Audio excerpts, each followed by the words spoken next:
Are you depressed, or do you just have a horrible life? And those are not the same question, because if you're depressed, you have a life that in principle should work, but isn't. And so you come and say, look, I've got a lot of things going for me. You know, I've got a good job, I've got a good family, my wife loves me, but man, I'm miserable all the time. It's like, okay, well, let's delve into that a bit more deeply. But that kind of sounds like depression. But then you might come and say, well, I'm miserable, I'm suffering, I don't even want to be alive. And then I might ask, well, do you have an intimate partner? Well, no, not really. And I have had a history of catastrophic relationships. Do you have any friends? Well, you know, I have this one person I phone like once every month or so. But other than that, no, I don't really see anyone. Well, do you have any close family? No, my family's pretty fractured. I don't get along with my mom and dad. I don't see my sisters or my siblings much. It's like, well, how about a job? Or how about a career, or failing that, a job? It's like, well, I've always kind of been underemployed, and I just lost my job, and you know, that's not going very well, and so on. You can walk through someone's life, and you can find out if they're reasonably embedded in a hierarchy of social institutions. And if the answer is no, no intimate partner, no family, no children, no friends, no job, no career, no educational pathway, no engagement in civic responsibility, let's say, no church attendance, no spiritual life, no routine. It's like, well, you're not depressed, you just have a horrible life, multidimensionally. Like, it's no wonder you're depressed. There's nothing in your life that is working. But it's interesting, because that's not exactly a diagnosis at the level of the individual. It's a diagnosis in relationship to the relationship between the individual and this structure of containing social institutions. If you don't have an intimate partner, and you don't have a family, and you don't have any friends, and you don't have a career or a job or any civic involvement, or any involvement, let's say, with religious institutions, and you don't have any creative striving, all you've got left is pain. And so that's what you have. And so here's a different way of thinking about sanity. Sanity isn't being well constituted as an atomized individual. Sanity is what makes itself manifest if you're properly situated in a hierarchy of social order. To be well constituted, you have to be a harmonious player in a multidimensional symphony, in some real sense, of social interaction. It's very hard to stay on the straight and narrow without a partner who doesn't share your blind spots, correcting you constantly. You know, now that's annoying. There's a tussling about it, right? There's a fractious and adversarial element to that, because if you're married, you don't see eye to eye, and thank God for that, because sometimes in your foolish insistence on being right, you're wrong, and wrong in a way that'll take you out. And so you better have a partner who doesn't think the same way you do. And fortunately, if you have a partner, you have a partner who doesn't think the same way you do. And so if you can get the dialogue flowing, then that's a mutually corrective mechanism. And so then you might say, well, the truthful dialogue between partners in a marriage is actually, it's the process by which sanity itself is generated. And I mean technically, it's like you're too complex to regulate yourself, period.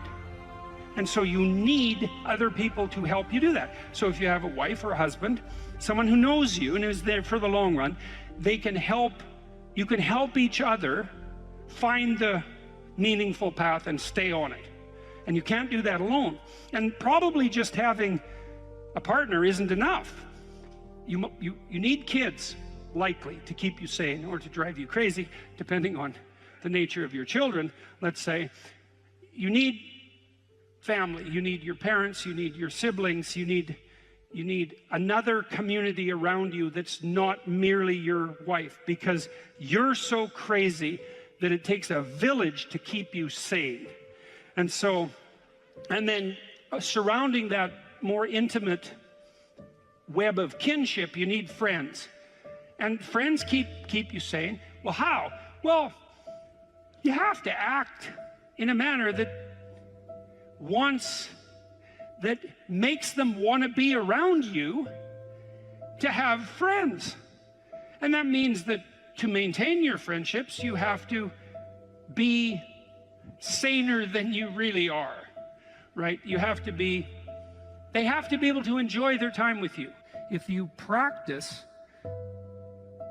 forthright and voluntary exposure to that which terrifies and dismays you, it transforms you.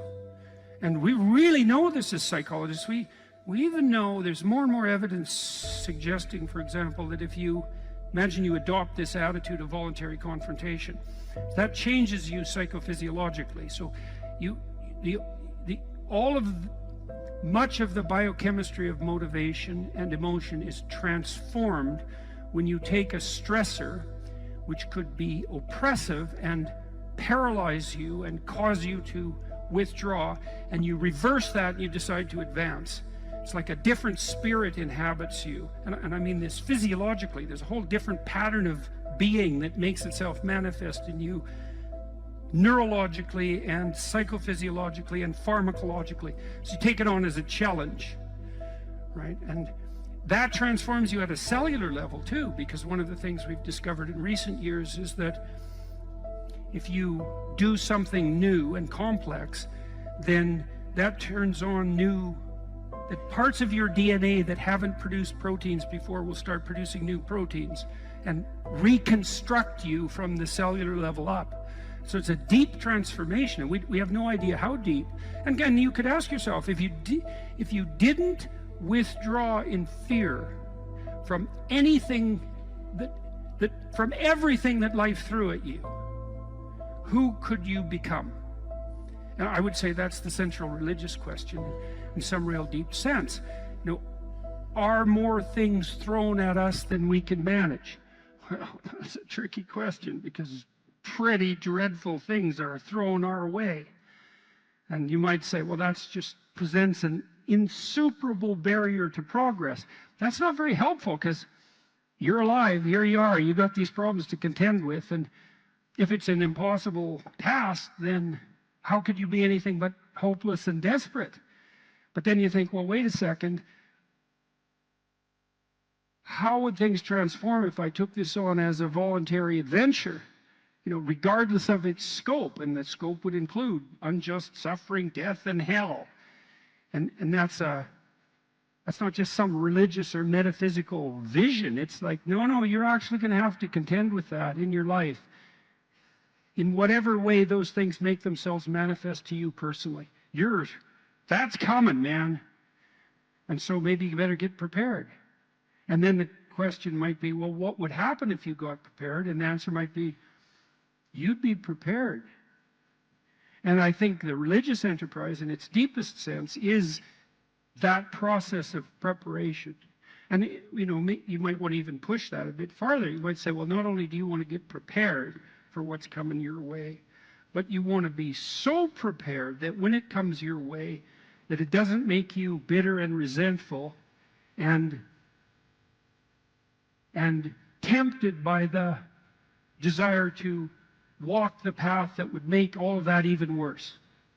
And so you might say, well, if you could really face up to what you need to face up to, not only could you turn yourself into someone that could bear the catastrophe of life and exposure to hell, but maybe you could turn yourself into someone who would still do good even while facing those things. Now, that's a pretty noble goal. If you gave 1,000 people a list of adjectives to describe themselves with, and one of the adjectives was happy and another of the adjectives was social, you'd find that those who rated themselves high on happy would also rate themselves high on social, and those who rated themselves low on happy would also rate themselves low on social.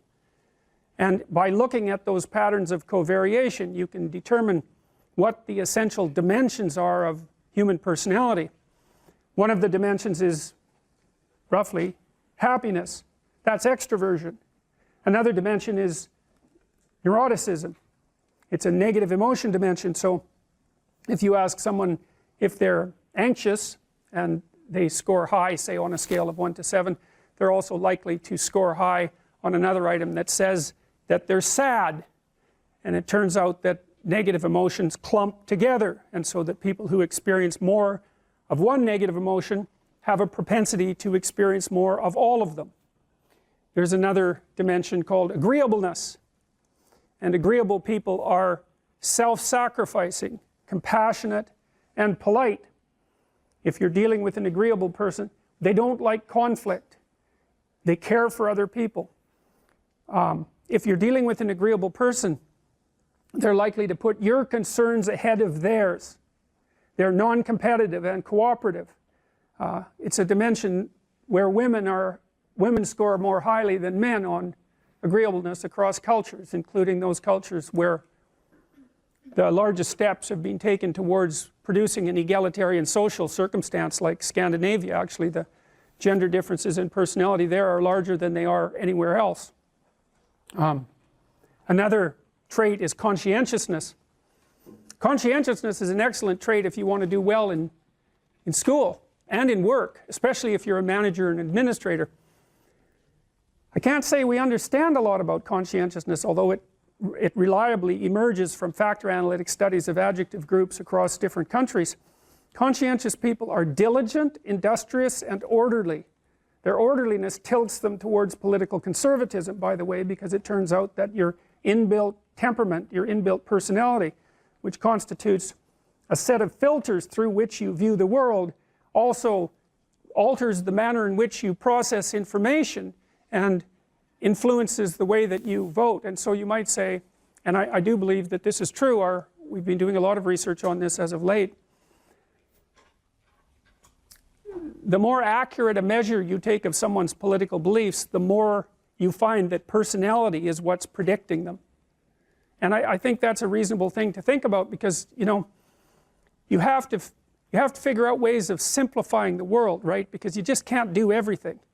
And so people are specialized. They have specialized niches that they occupy. You could think about them as social niches. Like a niche is a place where your particular skills would serve to maintain you. And so if you're extroverted, you're going to look for a social niche because you like to be around people. And if you're introverted, you're going to spend much more time on your own. And so if you're an introverted person, for example, you're going to want a job where you're not selling and where you're not surrounded by groups of people who are making social demands on you all the time, because it'll wear you out. Whereas if you're extroverted, that's just exactly what you want. And so the extrovert sees the world as a place of social opportunity, and the introvert sees the world as a place to retreat from and spend time alone. And it turns out that both of those modes of being are valid. The issue, at least to some degree, is whether or not you're fortunate enough to match your temperament with the demands of the environment, and I suppose also whether you're fortunate enough so that you're born in an era where there actually is a niche for your particular temperament, because it isn't necessarily the case that that will be the case. Imagine that all of these temperamental dimensions vary because of evolutionary pressure, right? So there's a distribution of extroversion, a normal distribution. Most people are somewhere in the middle, and then as you go out towards the extremes, there are fewer and fewer people. And what that means is that on average, across large spans of time, there have been environments that match every single position on that distribution, with most of the environments matching the center, because otherwise we wouldn't have evolved that way. And so sometimes being really extroverted is going to work well for you in a minority of environments, a minority of niches, and sometimes it's just going to be a catastrophe. I suspect, for example, that if you live in a tyrannical society where any sign of personally oriented activity is likely to get you in trouble, that being extroverted and low in neuroticism wouldn't be a very good idea, because you're going to be mouthy and happy and saying a lot of things, unable to keep your thoughts to yourself, and you're going to be relatively fearless. Now, I don't know that for sure, because we haven't done the studies that precisely match temperamental proclivity to environmental demand, but you get what I mean. So conscientious people, anyways, conscientious people are industrious and orderly. We know a little bit about orderliness. It seems to be associated, strangely enough, with disgust sensitivity, which I suppose isn't that surprising. You know, if you take an orderly person and you put them in a messy kitchen, they respond with disgust and want nothing more than to straighten it all out and organize it and clean it. And there's tremendous variability in orderliness. And as I said, orderliness predicts political conservatism. It's not the only thing, but it's certainly one of the things. The correlation between conscientiousness and grades is about 0.4. It's about 16% of the variance. It's the second best predictor of university grades after intelligence. We'll talk about intelligence during this course too. Intelligence is actually a relatively straightforward concept. I don't think I'll get into it today, but conscientious people, their industriousness and their orderliness makes them schedule their time. So they make efficient use of their time. They use schedules and that sort of thing. We haven't been able to figure out anything about the underlying biology or psychology of industriousness. We've tried really dozens and dozens of tests attempting to find a laboratory measure on which industrious people do better, and we failed completely. And there's no animal models of industriousness either. And so I would say it's a great mystery that remains at the heart of trait psychology. And maybe it's a human specific category, you know. I mean, you can think of sled dogs maybe of being industrious, and maybe sheep dogs and animals that work like that, but of course they've been trained by human beings. So, but it isn't obvious that animals are industrious the same way we are. I mean, industriousness involves sacrificing the present for the future, something like that. And it seems like you have to be able to conceptualize time in order to sacrifice the present for the future. One of the things that I would recommend that you do as students in this course, and maybe in every course, speaking of industriousness, is come up with a plan of attack for the course and use a scheduler. You know, if you treat your university career like a full-time job, you're much more likely to succeed. And if you keep up on the readings and you keep up on the essays and all of that, then you're much less likely as well to fall into despair when you get too far behind. Using a Google Calendar or something like that to organize a schedule for the entire semester at the beginning of the semester can be invaluable, especially if you're not very industrious, because it can keep you on track. And one of the things we know about industrious people is that they are very good at using schedules and at planning the use of their time. And so I would like to say that you should all be smarter, but I don't know how you could be smarter. We don't know anything about how to improve intelligence, and I suppose we don't really know anything about how to improve industriousness either, but I can tell you that people who are industrious come up with a strategy for solving the problem that's ahead of them, and then they do whatever they can to stick to the strategy. And so, for example, if you sat down today or tomorrow for a couple of hours, 3 hours, and you filled in a Google Calendar, whatever you happen to use, with a strategy for studying, and a list of when all your assignments are due and all of that, and when you're going to sit down and study, then you won't be in a position where you have to cram for 10 hours a day hopelessly right before, you know, an important exam. It's also a very ineffective way of studying, by the way. I mean, first of all, people who cram for 10 hours say they're studying for 10 hours, but they rarely are because, well, I can't study for 10 hours. I don't have the power of concentration that would enable me to do that for that prolonged period of time. I can manage about 3 hours of intense intellectual activity before I'm pretty done. And it's also the case that if you study and then sleep and then study and then sleep and then study and then sleep, you space it out, then you're much more likely to remember. It's also much more likely that you're much more likely to remember if you try to recall the material. And so highlighting and that sort of thing isn't very useful, but reading, closing the book, summarizing what you've read without opening the damn book, that's useful.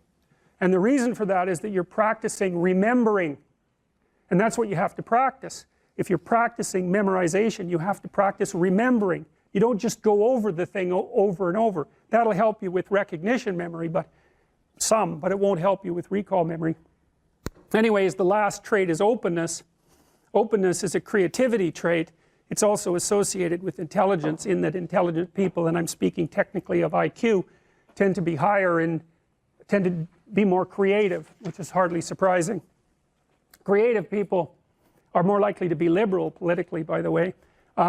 They like novelty, they like aesthetics, they like fiction, they like movies, they like art, they like poetry.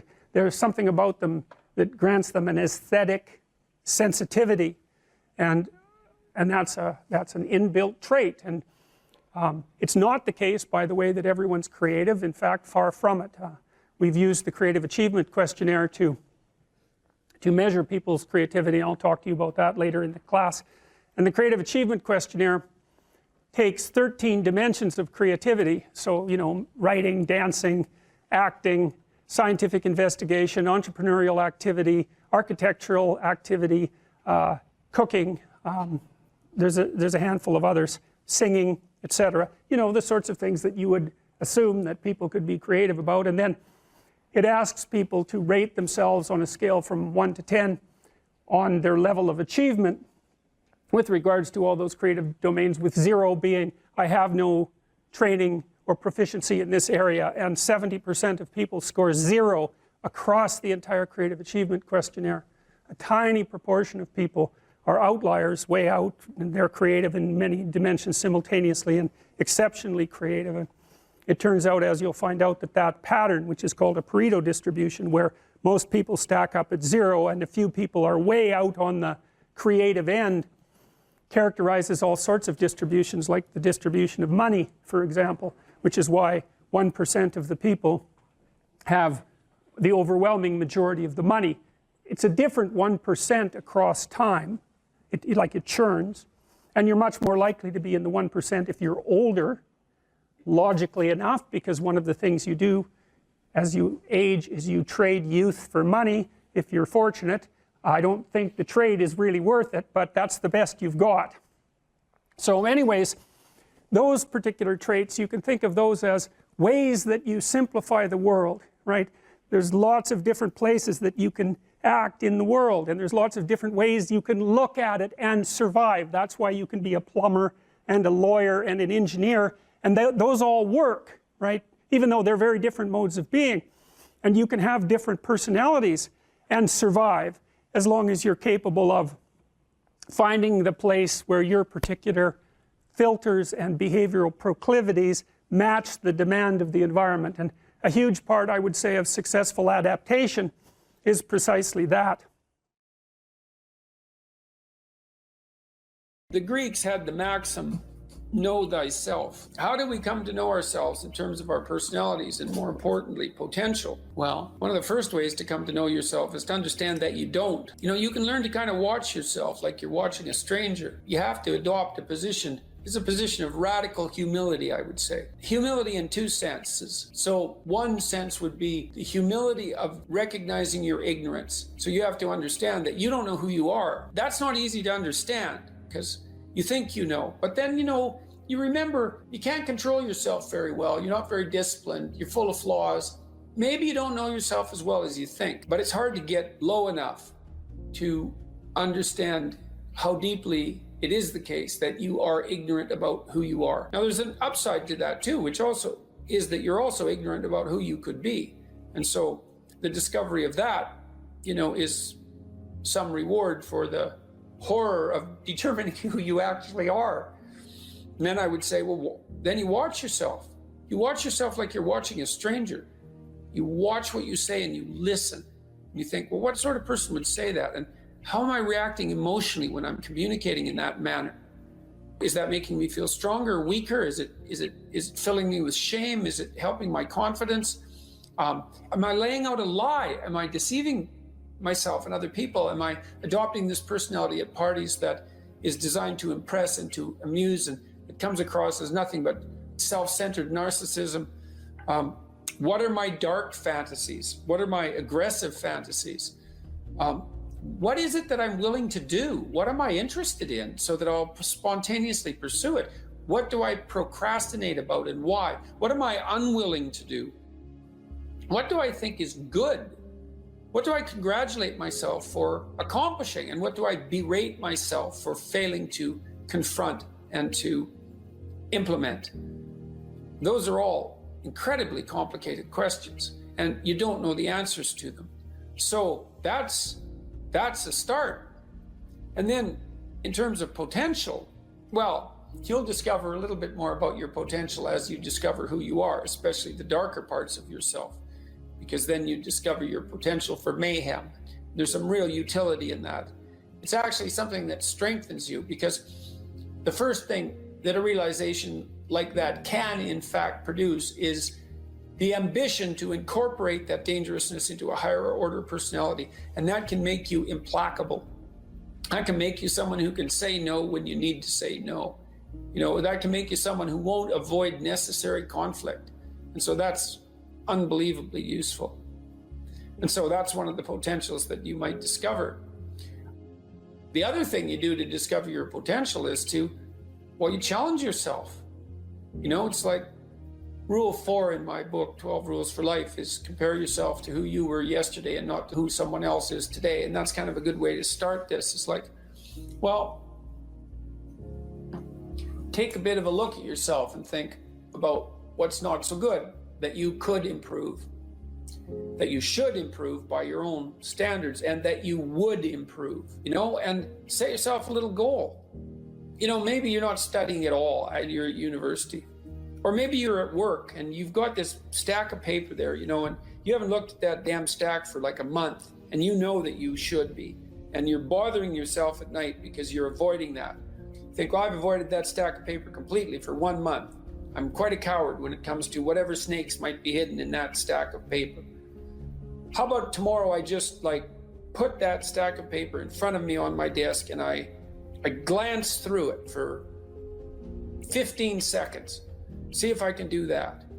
It's like, well, you set yourself a goal of improvement. It's a humble goal, because really, are you such a coward that the best that you can bloody well manage after a month of avoidance is 15 seconds of exposure to a stack of paper? It could easily be. You've been avoiding it. You're obviously afraid of it. And so the situation could be that dismal and dire. And you might think, well, geez, it's no balm to my ego. It's not fostering the strength of my ego to recognize in myself someone who could only withstand 15 seconds of exposure to that thing I'm afraid of. And so that's a form of humility too. It's like there's things you could do to improve, and you know what they are. And there's small steps that you could take, that you might take, that would put you in that direction. And then the question is, are you big enough to take those small steps? Are you capable of grappling with the fact that you're fundamentally flawed to the point where you have to break things down into almost childlike steps in order to manage them? And the answer to that is, yeah, you are. And that's the lot of, I don't know if it's the lot of everyone. Most people have things they avoid, and they're afraid of. So I would say to some degree, it's the lot of everyone. People vary in the degree to which they've conquered that. And you do meet people from time to time who are extraordinarily disciplined. But most of the time they've got disciplined in exactly this manner. It's through slow incremental improvement.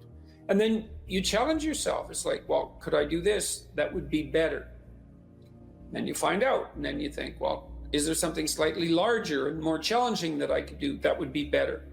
And you try it and you find out. And as you try it and you find out, generally you get better at it, and you can take on larger and larger challenges. You take responsibility for yourself. That's part of standing up straight with your shoulders back. It's like, take on the world, man, but only at the level that you can manage. When you're ignorant and biased and deeply flawed and immature, it's where everyone starts. You don't want to bite off more than you can chew, but it doesn't mean that you can't wrestle with part of reality. Some part that's small enough so that you have a good shot at victory.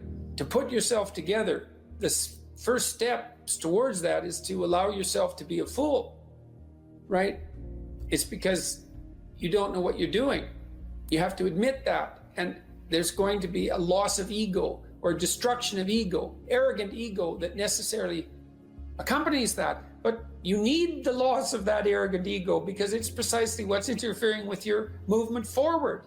You know, it's part of the adversarial process, mythologically speaking, that stops moral progress. You're too proud of who you think you are to notice what you're like so that you could change properly. You don't want to sacrifice that part of yourself. It's probably associated with some delusion that helps you maintain a positive, although very fragile self-image, you know, in the absence of genuine effort. It's not to be recommended. You know yourself by watching and paying attention. It's watching like you're a snake. A snake watches like cold-bloodedly, with no emotional reaction, just to see what's there. It doesn't allow, symbolically speaking, doesn't allow what is wanted or desired to interfere with what is observed. So you watch yourself like that, as if you don't know who you are. Well, that's the beginning. And then you challenge yourself continually to see how far past yesterday you can push today and tomorrow, and to continually experiment with expanding the domains not only of your competence but of your ability to increase that competence. And the upper limit to that is proportional to the moral effort that you put into it. The more that's guided by the highest of all possible visions, right? The alliance with the highest of all possible conceivable good. And the more it's accompanied by truth in speech and action, the more you will develop your potential. And you also, I suppose, have to be willing to undertake that as an adventure, because it's a hell of a thing to bear that kind of responsibility. It takes a person out of the ordinary. It takes them out of themselves. And there's an alienation and an isolation that goes along with that, and a great sorrow, all of that together. But there's deep meaning to be had in it, and there isn't anything better that you can do. So that's the answer to that question.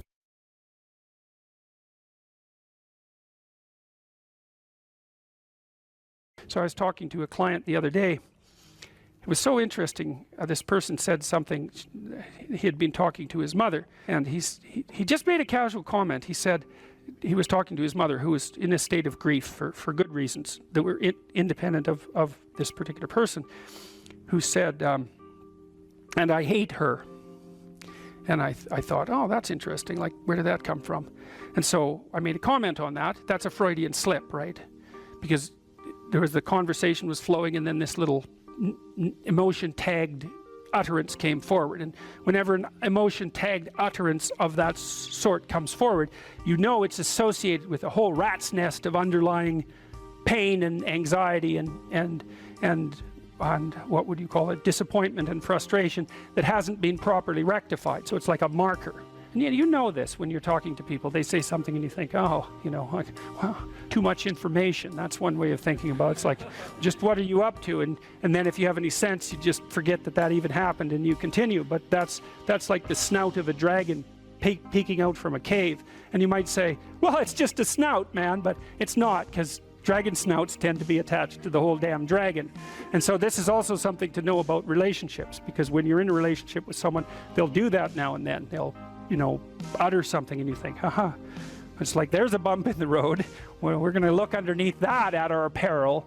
But if you do go down there and you look at it, then the whole thing comes, you can start to disentangle the web of memories and experiences that are all tangled together as a consequence of their emotional identity.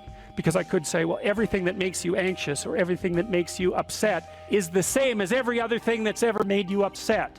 And then there's an even different subset of that, which is all those things that have made you upset that you've never dealt with. They're all laying down there at the bottom of your nasty little soul, waiting to pop themselves up in some random utterance, right? And so then you go in there at your peril, because if you're the person who pokes around in that, then you're going to get blasted with all of that stuff. It's going to come out like almost uncontrollably.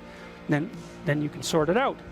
And so what you find is, if you ask a person a question like that and then you let them free associate, which is just talk about it, they'll do a wandering around, like that maze that I told you about. They'll do a wandering around of that entire territory.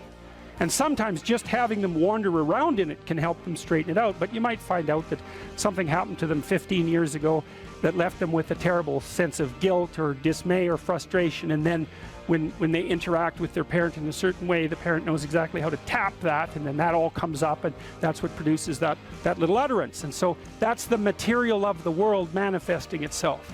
That's what matters manifesting itself. And it almost always manifests itself as an object, something that objects. We're having a conversation. It's going quite well, no problem. There's a bump in it.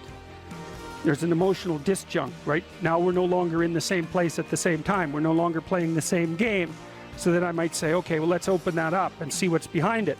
Well, and the question is, what's behind the game you're playing? And the answer to that is all the world that you're ignoring, always. So when imagine that, think about it this way. You're trying to do well in a class and you get a bad grade. Okay, so you're in this little frame, you want to get a good grade, that isn't happening, you got a bad grade. Okay, what is it that's manifesting itself as the bad grade? Well, you could say, well, it's a C- on a piece of paper. It's like, well, that's, really? No. That's the objective manifestation. You got a piece of paper with a C-. The value-free proposition is that you've been delivered a piece of paper with a curve on it and a little, negative sign. Well, you say, well, that's what that is. Well, it's as dopey as thinking, well, here you got your failing grade, you go into the lab and you weigh it on a scale, and then you burn it and see what it was made of. It's like, well, why did I get so upset about that? It's just paper. It's like, no, that's not just paper. It's an entity that exists in a web of connections. The fact that it's signified by paper is almost completely irrelevant. What is it? The answer is, you don't know. And that's why when you pick it up, you get this paralyzed sinking feeling, because your limbic system is a lot smarter than your perceptual systems. And your perceptual systems say, well, that's a piece of paper, and your limbic system says, nah, for sure, dragon. Right. And so then you're sweating, and then maybe you put it away and you go play video games because, better the hypothetical dragon than the real dragon. And so instead you pull out the piece of paper maybe and you think, okay, why did I get this C-? Well, that's a hell of a question, isn't it? It's like, maybe you're stupid. Well, that could be, or at least stupid compared to who you think you are. Like that's the real horror that's lurking there, right? It's like, oh, I thought I was kind of smart. That's a proposition of the highest order. I thought I was kind of smart. It's like, yeah, well, what about this C-? It's like, well, that goddamn professor, right? That's the first thing. I've been attacked by a predator. That's the first response, right? So it's a nonsensical message. It's just delivered by someone evil and predatory. Well, that's, possible, but I wouldn't go there. I wouldn't go there first necessarily. So, but then, well, then say you don't go there. Okay, well, so what is this exactly? Do you not know what you thought you knew? Are you not who you think you are? Do you not work hard enough? Are your values not organized properly? Do you misuse your time? Are you in the wrong field? Is the way you're construing your life completely inappropriate? Are you acting out what your parents wanted you to do and you're pissed off about it, so you're only running at 40% to spite them, despite the fact that they're paying $25,000 a year for your education? Because that's a fun game. Yeah, I'll go do what you want me to do, but I'll fail. But not completely, because then that wouldn't cost you very much. I'll just fail a little bit so that you have to spend all that money forcing me to do what I don't want to do, but you'll never get to escape from it. And then every time we interact, I'll stab you in various ways that you don't quite understand, just to show you how irritated I am that I happen to be acting out the destiny that you've put forward for me. So maybe that's part of the dragon, right? And then that pulls in the whole parent thing. And these are bottomless pits often. When you're in the world and something objects to you, something that matters objects to you, then in the entire unrealized world is in that thing that objects. It's all tangled up inside it. That's why it's the great dragon of chaos. It's everything that's outside of your conceptual structure. And what is that? It's everything that lurks outside of your walled city. And it's manifested itself like the snake in the garden. And the easiest thing to do is say, I'm not having anything to do with that. But the problem with that is, well, you get your C- and you don't do anything about it. Maybe you're a little bitter and more resentful, and your study habits get a little worse. So the next time you get like a D+, and then you collect a bunch of Fs, and then you stop going to school, and then you stop showering, right? Then you end up jumping off the bridge. And so that's how the dragon eats you when you don't pay attention to it. And so it's no bloody wonder that people avoid, you know. It's really no wonder that they avoid, because error messages contain within them the implicit world. Now, the upside of that is, well, they contain within them the implicit world.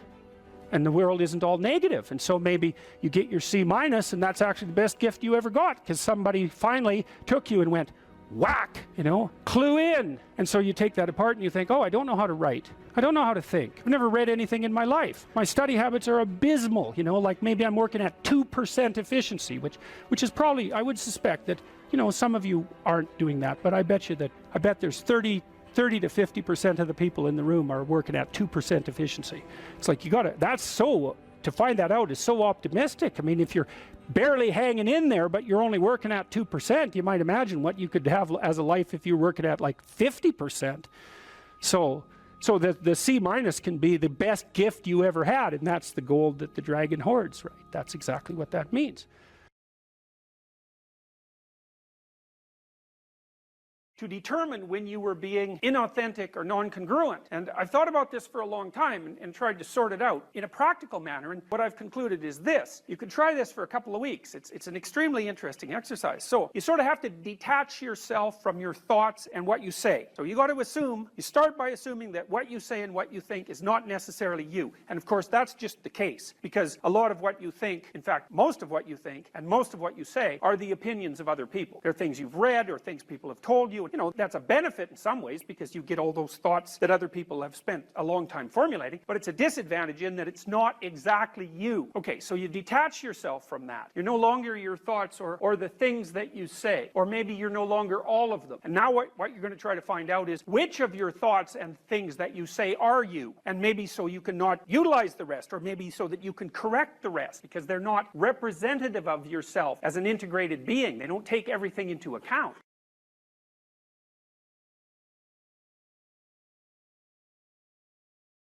What I learned to do, I think, was to stop saying things that made me weak. I mean, I'm still trying to do that because I'm always feeling when I talk whether or not the words that I'm saying are either making me align or making me come apart. I think alignment is the right way of conceptualizing it, because I think if you say things that are as true as you can say them, let's say, then they come out of the depths inside of you. Because we don't know where thoughts come from. We don't know how far down into your substructure the thoughts emerge. We don't know what processes of physiological alignment are necessary for you to speak from the core of your being. We don't understand any of that. We don't even conceptualize that, but I believe that you can feel that.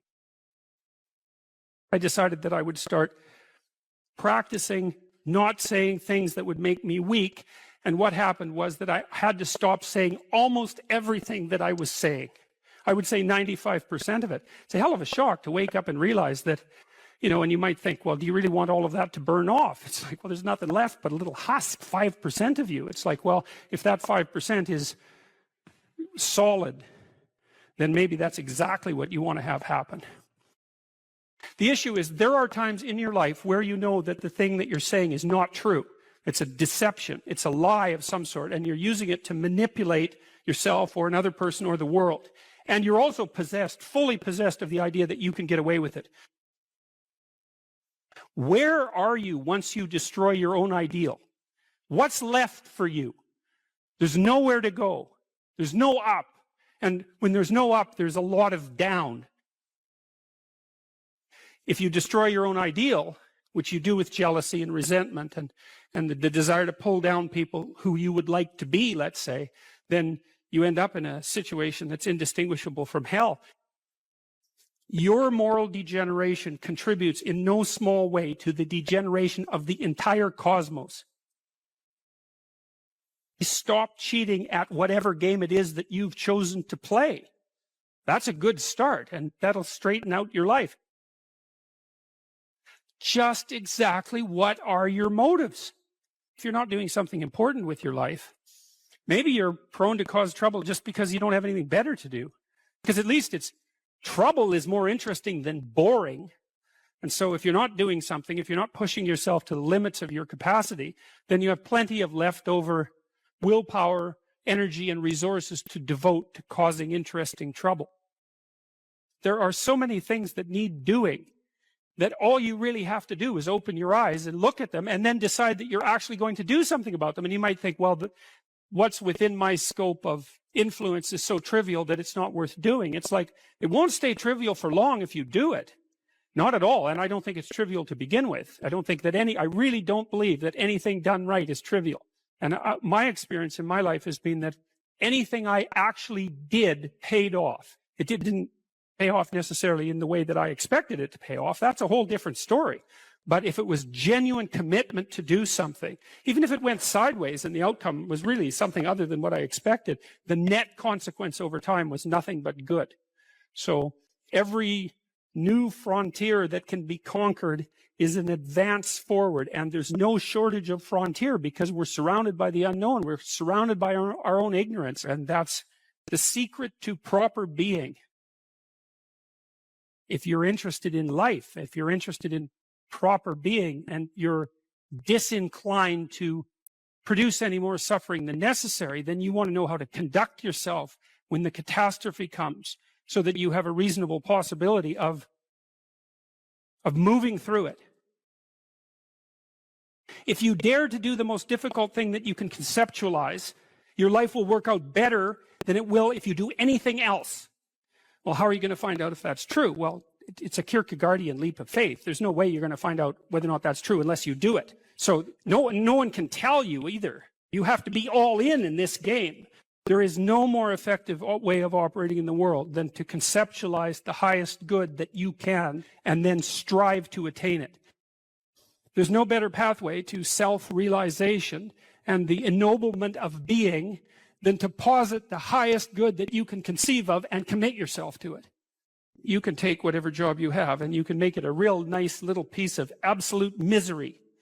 Or you can act like a civilized human being and notice that no matter where you are, there's a richness and a complexity that's completely inexhaustible right at hand. And then you can take that seriously and you can say, well, I can make it a lot better if I want to. I can get along properly with my coworkers and not gossip behind their back, and I can treat my customers properly. And if an opportunity comes my way, I can take it and I can see what happens. So you're at a particular stage right now, and that stage would involve a particular worldview and the behaviors that go along with that. So the perceptions and behaviors. But it's not enough because you haven't mastered the whole world and you're making mistakes all the time. And then there's other neurological mechanisms so maybe that's a more left hemisphere phenomenon, the instantiation of that identity. Then there's right hemisphere mechanisms that are tracking your errors and keeping track of them. And the errors are an indication that your theory is incomplete. So the errors accumulate and the information around the errors accumulate, and another identity starts to become formulated, and it solves all the problems your previous identity did, but also some additional ones. When you have an aha moment like that, it's the manifestation of that next identity that's making itself known. It's because it's being built from the bottom up. It isn't explicit yet. And then you'll encounter an explicit statement. You mentioned a couple there, and they map onto that. And that's the aha. It's like, oh yes, that's what ties together these things that I've been wrestling with in the back of my mind. If you're thinking about your past, what it means is you haven't analyzed the causal chains. Because you might say, well, why do you remember your past? Well, you might say, well, it's in order to have an objective record of the past. It's like it has nothing to do with that.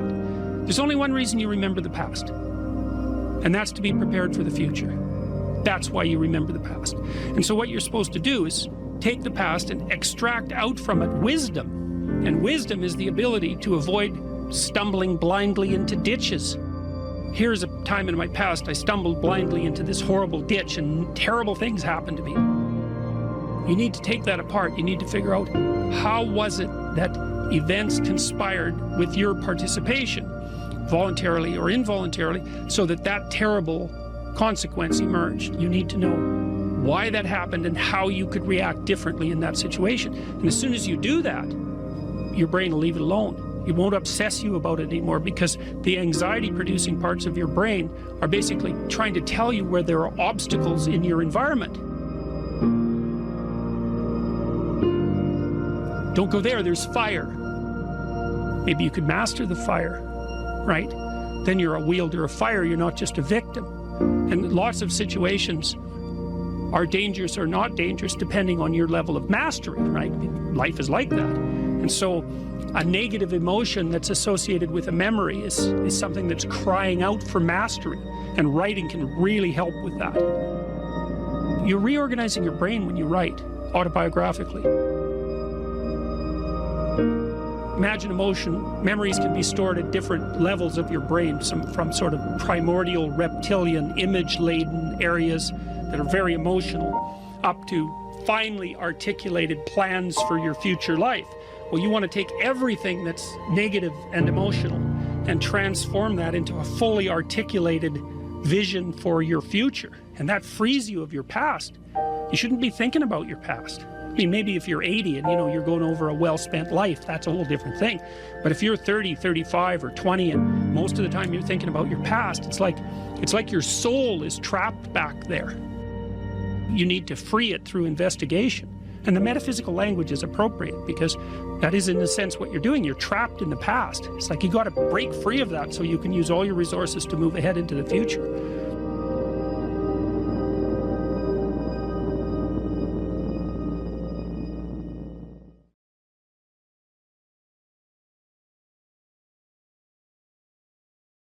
Idea in Jungian psychology called the circumambulation. And Jung had this idea that you had a potential future self, which would be, in potential, everything that you could be.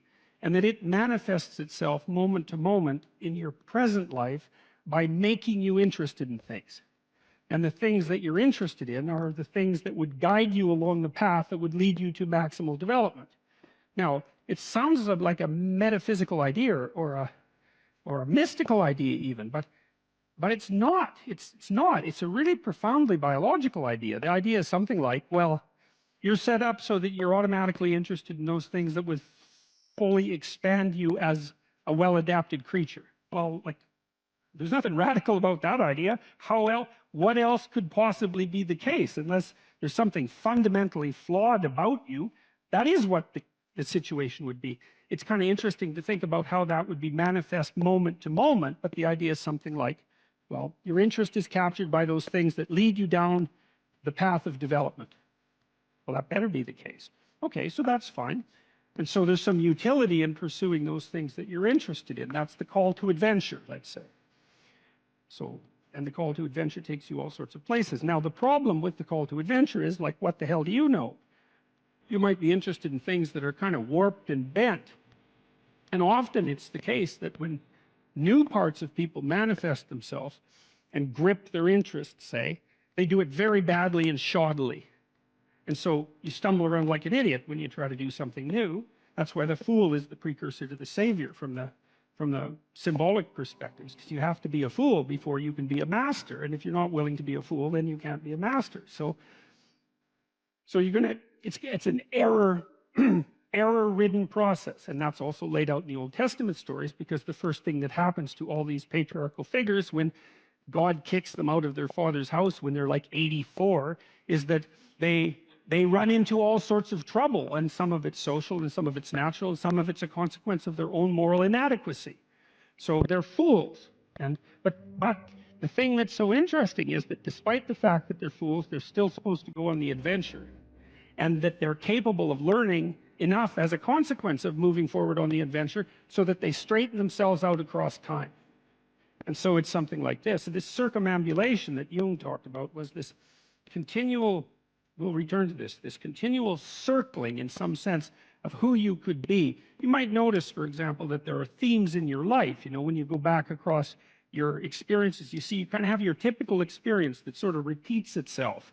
And there might be variation on it, like a musical theme, but it's like you're circling yourself and getting closer to yourself as you move across time.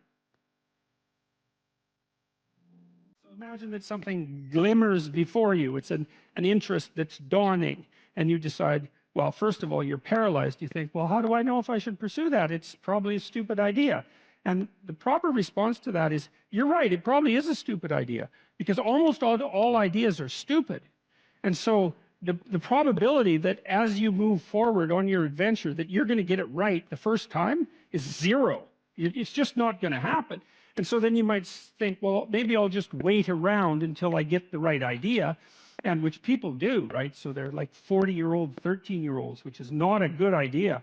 And so they wait around until it's waiting for Godot, until they finally got it right. But the problem is you're too stupid to know when you've got it right. So waiting around isn't going to help, because even if the perfect opportunity manifested itself to you in your incomplete form, the probability that you would recognize it as the perfect opportunity is zero. You might even think it's the worst possible idea that you've ever heard of anywhere. Highly likely, highly likely. So you have, there's, Nietzsche called that a will to stupidity, which I really liked. So, because he thought of stupidity as being, you know, you have to take it into account fundamentally and work with it. And so you can take these tentative steps on your pathway to destiny, and you can assume that you're going to do it badly. And that's really useful, because you don't have to beat yourself up. It's pretty easy to do it badly. But the thing is, it's way better to do it badly than not to do it at all.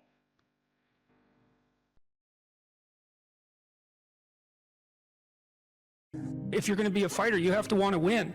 And you have to want to hurt people. I mean, not for the sake of hurting them. That's what makes you different than an evil person. But you have to have that capacity. You have to develop that.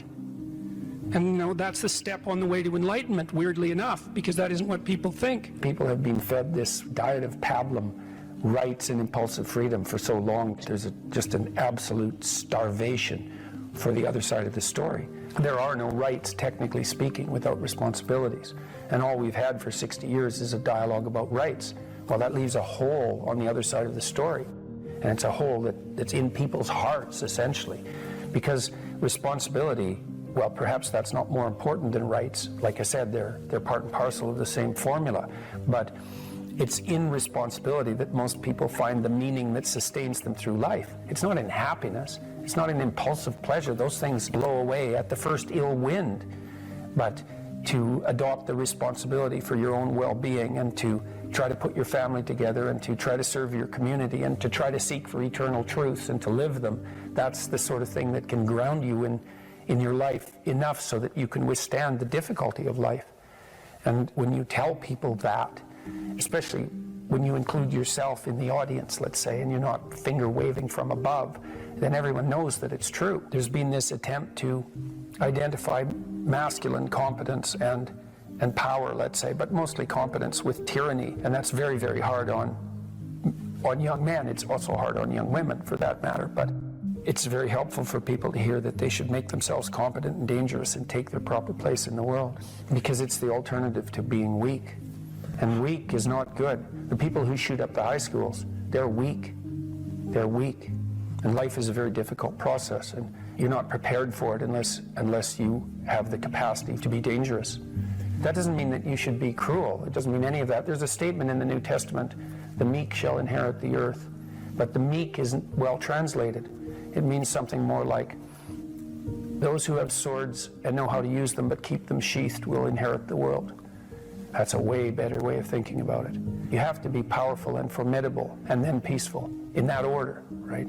And that's not the same as being naive and weak and harmless, which is what young men are being encouraged to be. It's like, that's a very bad idea. It's a very bad idea, because naive, weak, and harmless means that you can't withstand the tragedies of life. You can't bear any responsibility. You'll end up bitter. And when you get bitter, then you get dangerous. You don't treat adult men as if they're infants.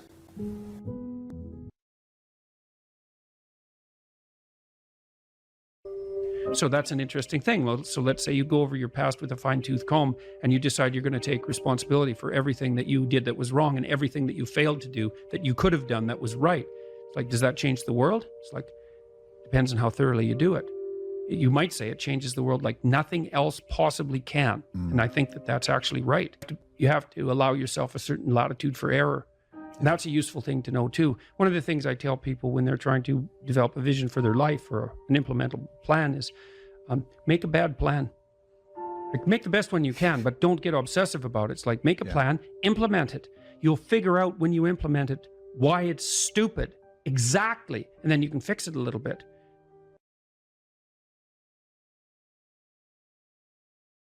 What would you estimate are the boundaries between self-care and selfishness?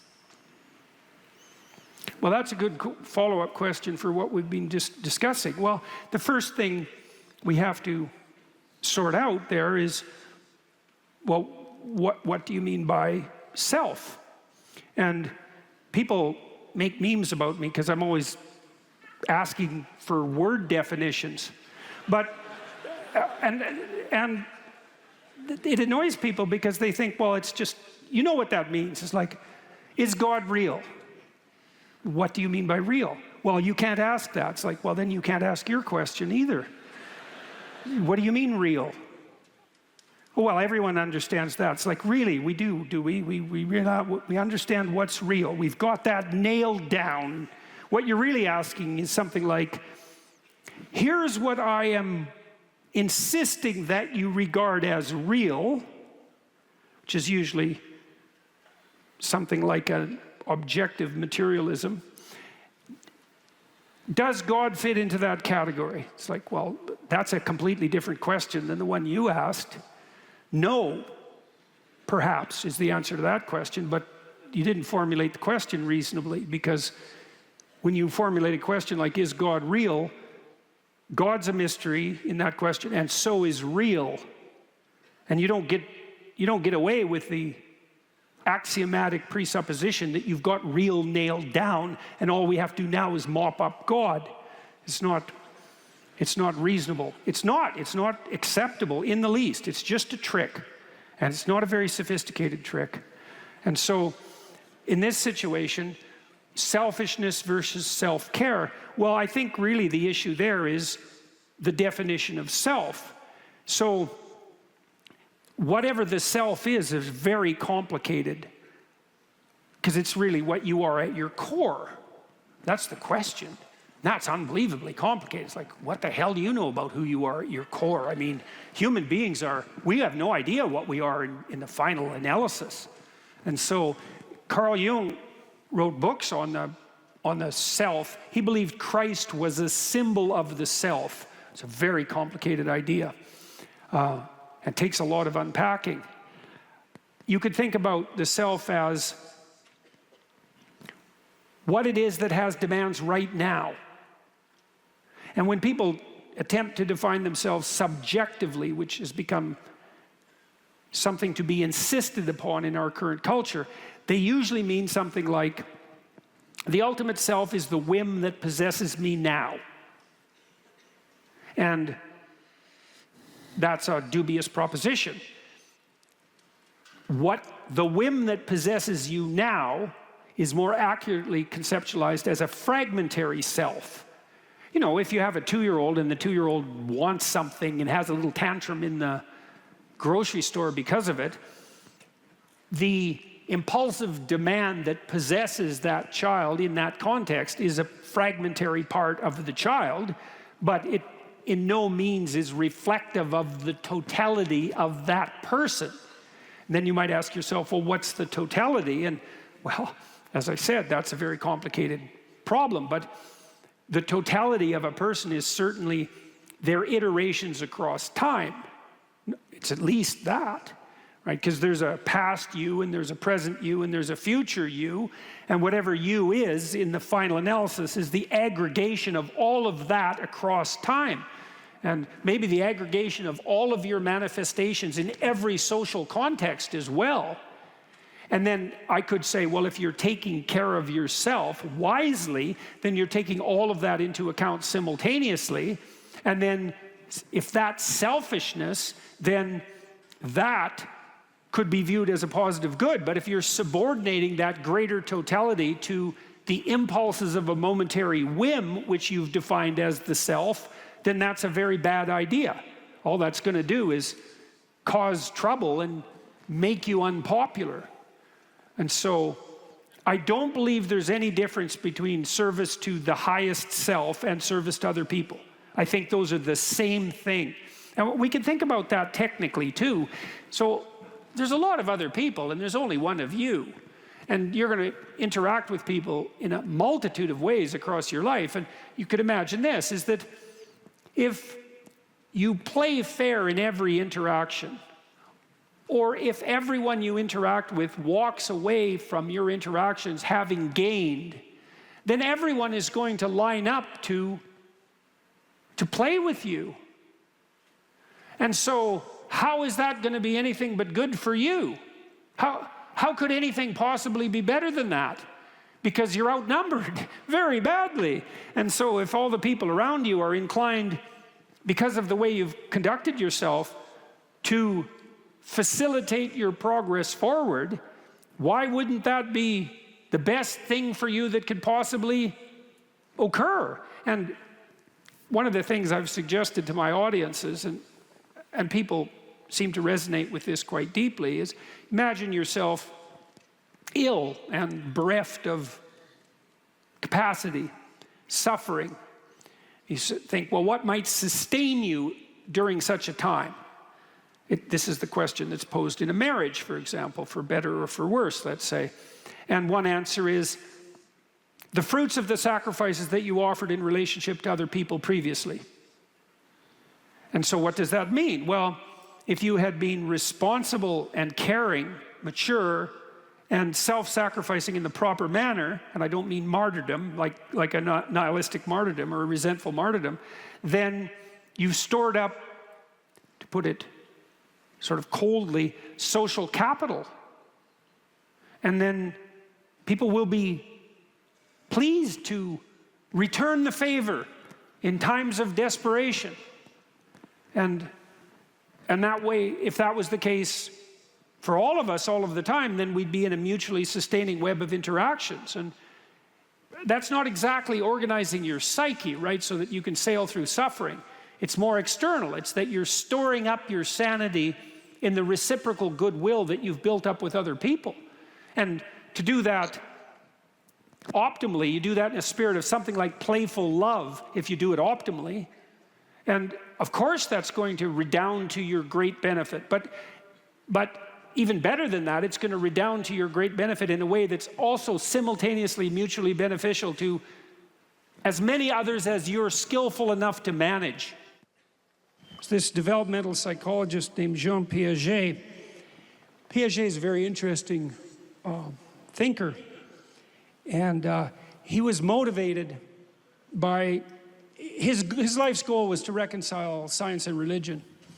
And modern analysts of Piaget generally regard him as a developmental psychologist.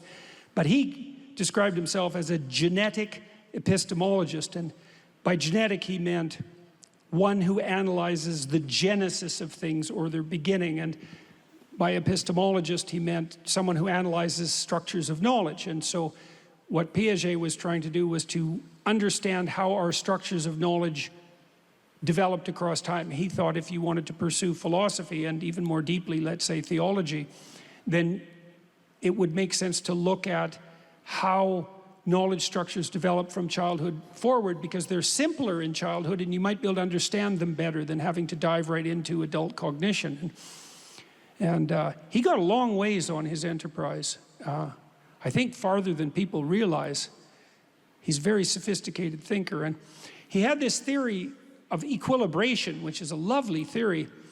So an equilibrated system will maintain itself without outside compulsion. And you might think, well, that's what you want in a political system, right? Because you want to live in a state that you want to live in. And you all, in fact, live in a state, I don't mean California, I mean the United States. And California less so lately, by the way. You want to live in a state where you don't have to be compelled. You want to be part of an organization that you've bought into voluntarily. And it's so interesting because that's actually one of the criteria by which you could judge the value of a state. Does the state have to impose its dictates by force? Or does the state offer you a vision that you voluntarily accept and celebrate. And I would say your country has been very, very good at that. I mean, the American dream is not a dream that merely possesses Americans. Right? It's a dream that in some sense has been offered to the whole world. And I would say, you might ask, well, what's the evidence for that? And I would say, how about the fact that people want to move here? That constitutes the evidence. And even though this country is far from perfect, that's not exactly the issue. The issue is it less imperfect than the other offerings? And the answer to that is, well, do people want to move here? And if the answer to that is yes, then that's the evidence. And clearly they want to move here. And there are reasons for that. And the reason for that in some sense is because you're playing an equilibrated game. It's a game that will sustain itself without compulsion. And that's actually the definition of a game. So for Piaget, a game was a microcosm of the promised land. That's a good way of thinking about it, if you want to think about it theologically. So a game is an arrangement of vision shared by two or more players voluntarily. And so when two children decide to play a game together, maybe they decide to play house, the one child who's offering the game might say, do you want to play house? And the other child, say it's a boy and a girl, will say, yeah, I'd like to play house with you. And so then no force is required because both are voluntary participants. And then the children develop a shared vision, which is the confines of the game, to play house. And then they run the simulation. And if they run the simulation properly, then they both find it engaging. And the engagement is a marker for the quality of the game. And the game expands their capacity to perceive and act with skill in relationship to an important life goal, right? Establishing a permanent relationship, because that's what you're practicing when you're playing house. And if that's done optimally, then it doesn't require compulsion. And if the two children are very good at doing that together, then they want to repeat it and continue to develop their skill. And that's what a friendship is. And that's not based on power, right? That's not based on a power relationship. That's so cool to know that. Because, you know, the cynics say, well, it's all about power. And they usually say that because they want it to be all about power.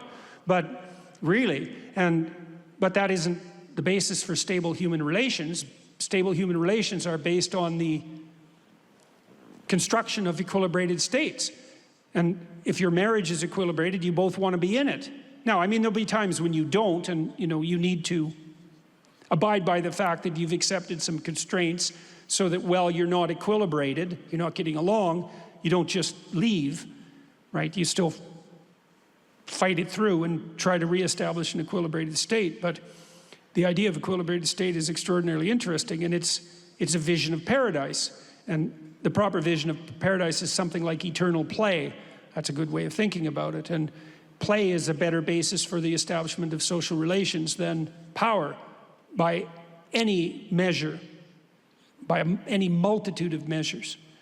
And so, properly selfish is an equilibrated state across multiple instantiations of games across a very long period of time in very many social contexts. And so, if you're serving that, that's enlightened selfishness, you could say. But it's identical with treating other people in the best possible manner. It's the same thing. And we know that, you know, we have an ethos, our culture is predicated on an ethos, which is treat your neighbor as you would like to be treated yourself, or maybe more, love thy neighbor as thyself. And that means to act towards your neighbor as if he or she is capable of producing a sequence of Jacob's ladder-like goals across time, and that you're of the same nature, and that will increase the probability that direction will be the one that makes itself manifest. And that's definitely the case. I mean, I had people in my clinical practice who had become embittered and resentful. They were often naive people, and people generally start out naive, who'd been betrayed. You know, and they regarded their loss of naivety as an increment in wisdom. And you see this with cynical people, right? And they think, well, I was naive and I got burned, and that's not going to happen again. And it's like, fair enough, that actually is an increment in wisdom, but you're in the desert at that point, right? I mean, the naivety wasn't a virtue, and the collapse is a catastrophe, but the place you end up with is not positive. But you're not going to say, well, I'm not going to drop my cynicism and go back to being naive, because that would actually be a reversal of the acquisition of knowledge. Plus, you know, what they say, once burned, twice shy. So then, well, what's the alternative to the cynicism that's induced by malevolence? And the answer to that is something like, it's something like courageous trust. So imagine that you want to bring the best out of people, even though now you know that there's plenty of the worst there too. And the answer is, well, the question is, how do you do that? And the answer doesn't seem to be by facing everyone with a pervading spirit of distrust and bitterness. That just doesn't seem to work.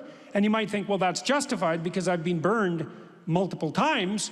Why wouldn't I do that? And the answer has to be something like, because you have the courage not to. Right? If you're not going to fall back into a foolish naivety and not allow yourself to be twisted into nihilism by bitterness, then your option is something like, well, I know perfectly well that you're full of snakes, but I'm going to extend my hand anyway, based on the faith that if you have the courage to do that, that the being that you will call out of the other person is thereby rendered most likely to be of the upward stumbling type. And I think that's the case. You know, you see people who are very sophisticated in their perceptions and social ability, and they can interact even with people who are quite corrupt and still increase the probability quite dramatically that the interaction will be positive. And that's part of that impulse towards the development of an equilibrated state. And so to reach out your hand like that to your fallen brother, let's say, without being naive, that's part and parcel of acting out that highest order conception of the self. That's the logos. That's how that works. So that's an answer to that question.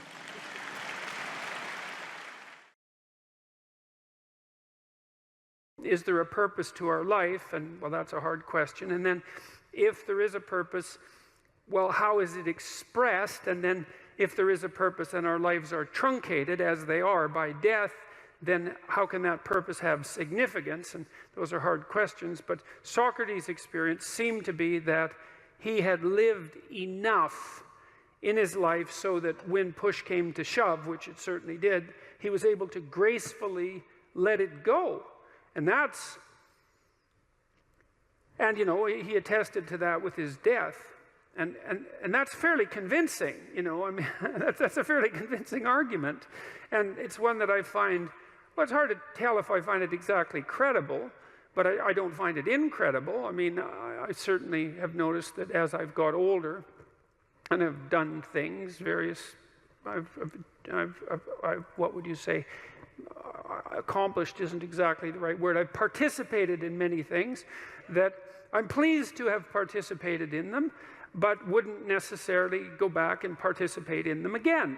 It's sort of as if when you do something and you finish it, it's as if it's done. You don't have to do it again. And maybe it's possible, who knows, that if you finish your life, whatever that might mean, if you exhaust your life, then that's enough life, you know, that you've had enough.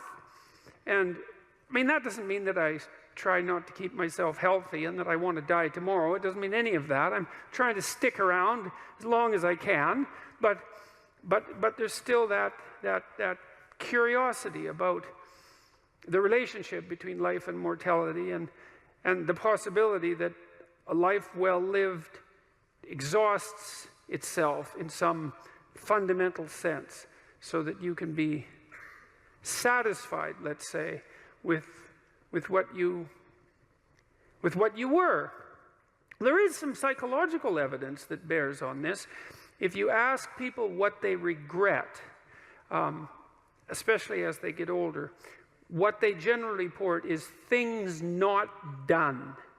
So they don't regret so much mistakes they've made, although of course people obviously regret mistakes they've made as well. So they don't exactly regret sins of commission, right? Errors that they've actively made. They torment themselves for opportunities that had presented themselves that they did not, let's say, exploit or engage in. And I think that's worth thinking about too, because one thing that I have become convinced about with regards to human consciousness, which I think is equivalent to the spark of divinity in some sense that our fundamental stories insist has been placed within us, is that human consciousness is that faculty that confronts potential itself.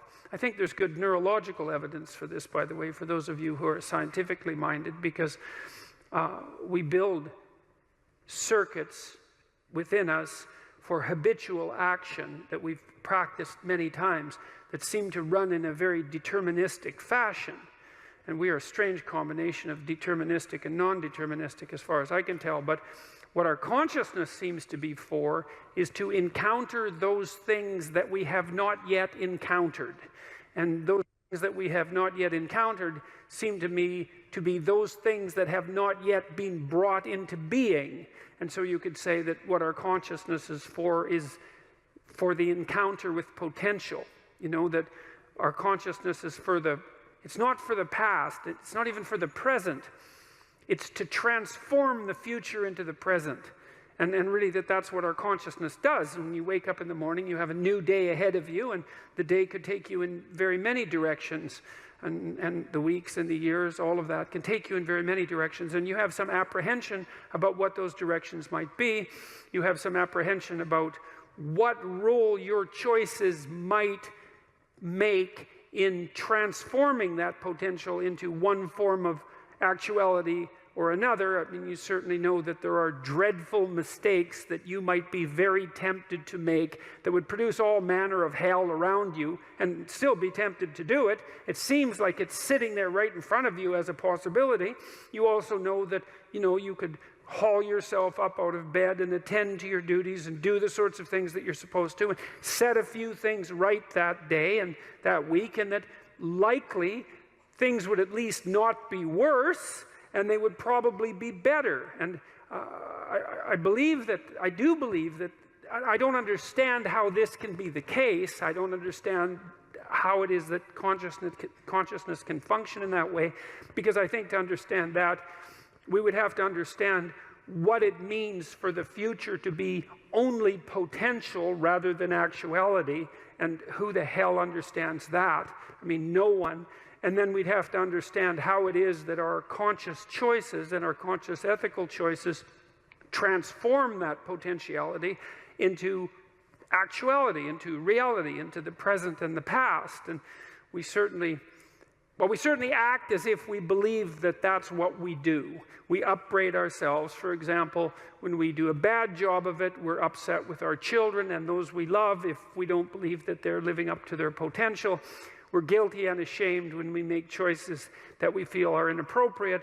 We understand to some degree that the manner in which time lays itself out has something to do with the ethics of our choice.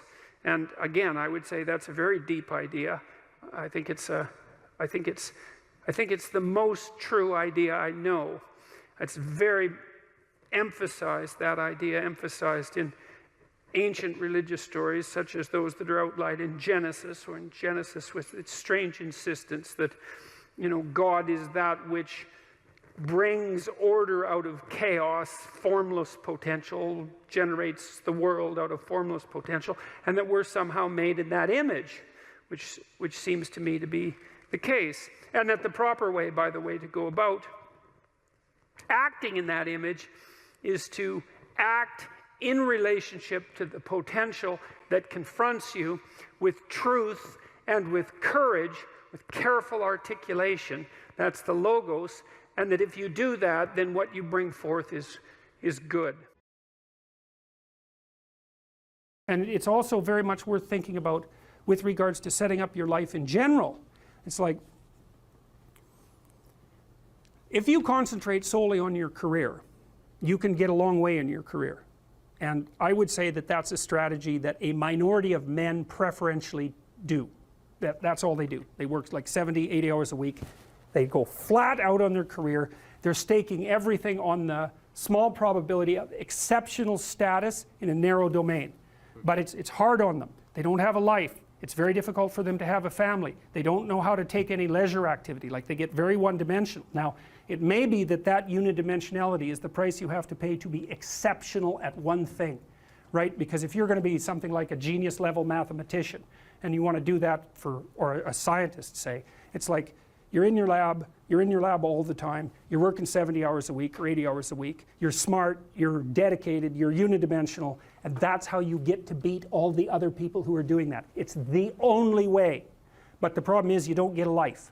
Now, if you love being a scientist and you have that kind of focus of mind, well, first of all, you're a rare person, and second, you're going to pay for it. But fine, more power to you. But it's a risky business to do that. You sacrifice a lot for it. You know, and I would say most often, if you're speaking about having a healthy life, that isn't what you do.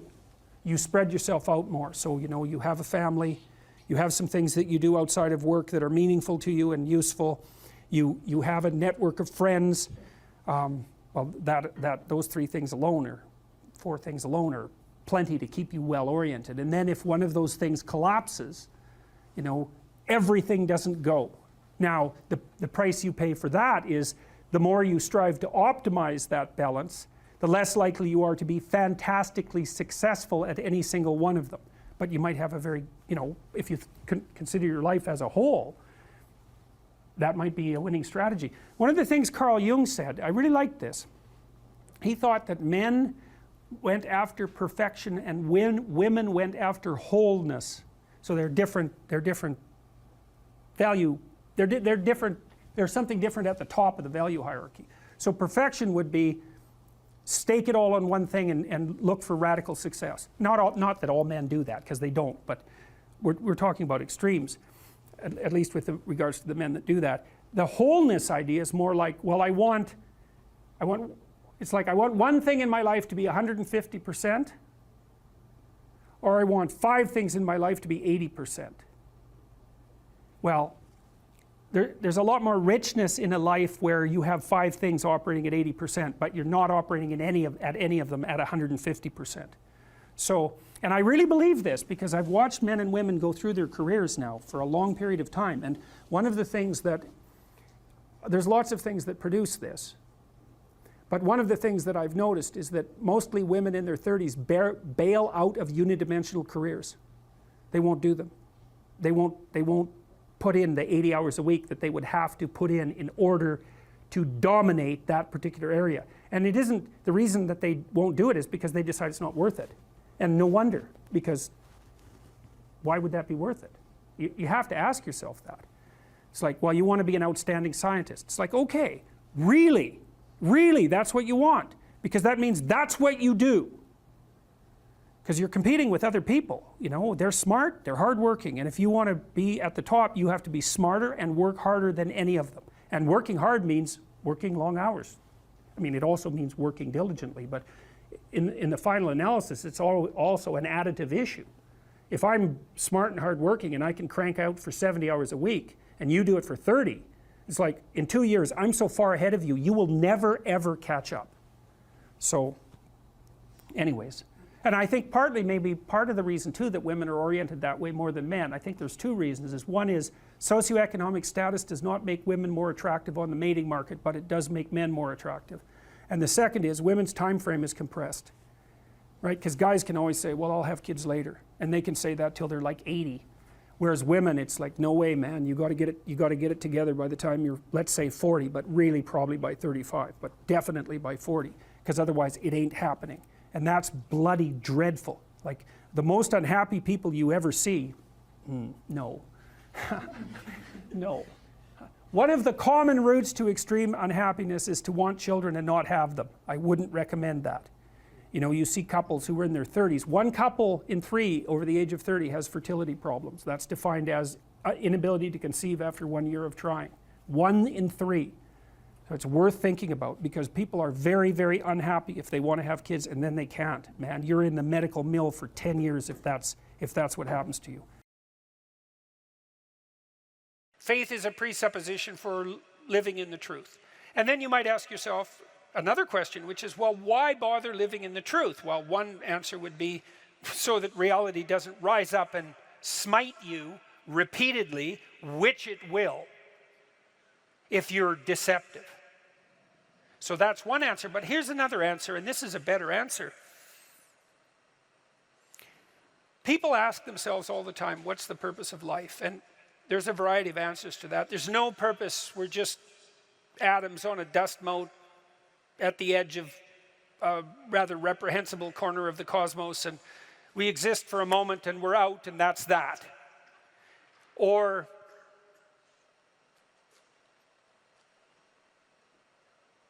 we're so lost in a plethora of subordinate meanings that we're confused and aimless. Or we want to be hedonistically happy, and I would say that's really the offer that's on the table in our culture most of the time. It's like, well, I just want to be happy. And people will say that to you. It's a slogan. It's the most common slogan of our time, I would say. And it's such a preposterous slogan. It's like, what do you mean just?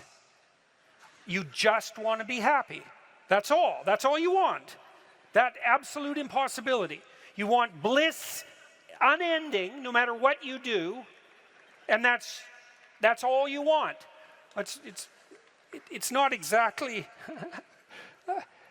a small ask, let's say. Because it's the same thing as asking to dwell permanently in paradise. It's something like that. So it's not that likely. And then it also isn't true. That isn't what you want. If you do careful analysis of what people mean when they say they just want to be happy, what they mean is they don't want to suffer stupidly. We're much more concerned with not experiencing an excess of negative emotion than we are with experiencing a surfeit of positive pleasure. So first of all, we don't mean we just want to be happy. We mean, please don't make us too miserable. And fair enough, that's reasonable. But then even on the happiness front, even on the absence of misery front, that's not true. One of the things Dostoevsky pointed out in Notes from Underground, which is so bloody brilliant, he was criticizing the idea of materialist utopia.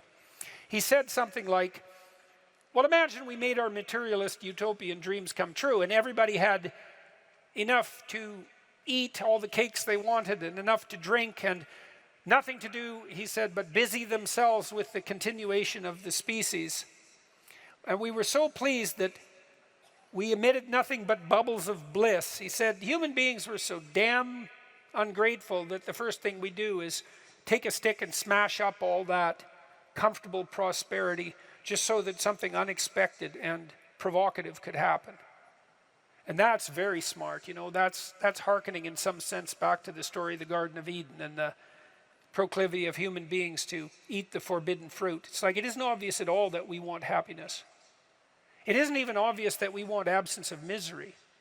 What's really obvious is that we want an adventure, right? We want an adventure that's so compelling that it makes the misery of life not just justifiable, but worthwhile. You want to look back on your life, you know. Mm-hmm. you want to look back in your life, and you know this to be true. You want to be able to say to yourself, even considering a month or a week or a series of days, you want to be able to say, that was really difficult, but you know what? It was worth it. And I think that's what you want from your life. It's something like, you know what? That was difficult, but it was worth it. And that meant that the adventure was so great that it justified the difficulties. And so then the question is, and here's the question, where do you find the great adventure of your life? Well, how about in truth? Well, why? Because you don't know what's going to happen if you tell the truth. It's a mystery. It's going to lay itself out for you. And so that's an adventure, because you literally do not know what's going to happen. You have to let go of knowing what's going to happen. And so then you have that adventure, and then what is also the case is that it's you that's having the adventure. Right? Because if what you're doing is living in truth, that's you. That truth is you. And so that means that whatever happens when you tell the truth is your adventure. And then you think, well, I'm using deception. It's like, well, maybe you are, but maybe deception is using you. And then maybe it's the spirit of deception that's having the adventure of your life. And then you might ask yourself, well, why are you so miserable and unhappy? And the answer would be, well, the spirit of deception is having the adventure of your life. You're not even there. Because if you're not living in truth, you're not there, obviously. What's there is the spirit of deception. And you might think that's your deception, but I would be very careful about thinking that, because there have been centuries of meditation on the nature of the spirit of deception. And the answer isn't that the spirit of deception is you. The answer is that the spirit of deception is something that possesses you and convinces you that it's you. And that's not something you want to fall into the clutches of. So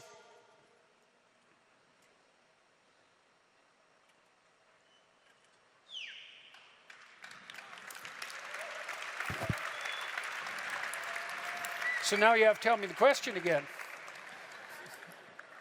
I'm certain you answered it. This was about teenagers.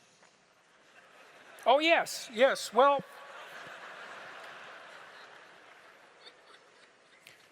back to the teenagers. Do you not want to go to college, or are you just lying about being lazy? So that's a question, and we can ask ourselves that question. And as I said, on the teenage front, craft a vision, craft a compelling vision. That's really what we are as human beings, is we're visionaries. That's how we confront the horizon of the future. We meet the horizon of the future by crafting a compelling vision. And your vision might not involve a college education, but it should be a vision that makes you think, if I could make that come true, it would justify the trouble that it would take to manage it. And I think that's the right attitude to take towards your life. And we're all going to have our crosses to bear in the most fundamental manner. We all have to deal with the catastrophe of mortality. And I think we all have to deal with the reality of hell. And you can think about that religiously or not. Political hell will do for hell as far as I'm concerned. We certainly saw no shortage of evidence for that in the 20th century. And we all have to contend with that, right? The reality of mortality and the reality of hell. And then we all have to contend with the fact that we have to develop a vision for our life that is so compelling that it justifies those bitter realities. And that's really the nature of the religious enterprise. And that's something you can embark on and should embark on young. If you're trying to figure out who you are, it's figure out who you need to be in order to justify the catastrophe of your life. And then you think, well, that was difficult. Man, that's for sure. But it was worth it. So, thank you very much. It was very good of all you to come tonight. I appreciate your time and attention. Thank you, Tim. You're welcome. Yeah. Lovely to be here. That's so nice. Thank you.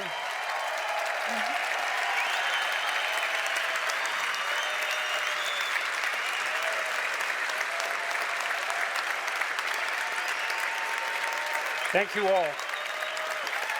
Yeah. Good night.